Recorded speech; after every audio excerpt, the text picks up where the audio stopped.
داخل حلقة النار، أحمد سعد يصاب إصابة خطيرة أثناء حضوره نزال الملاكمين الشهير، ويطلب الدعاء بعد إصابته وأول ظهور ليه بعد اللي حصل له هناك.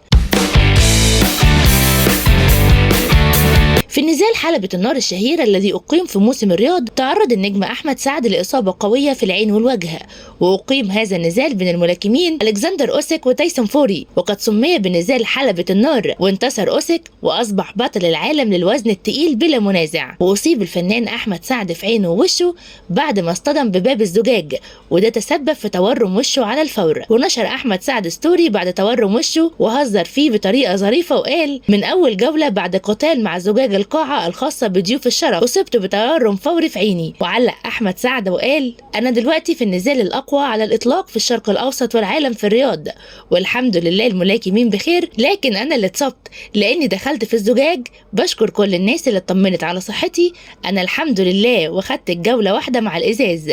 ويبدو أن النزال شهد لحظات مثيرة ومرحة، غير أن أحمد سعد كان جزء كبير من التجربة الرياضية المثيرة، لأنه من بعدها نشر أكتر من صورة مع تركي آل الشيخ وكريستيانو وكتير من المشاهير اللي حضروا النزال.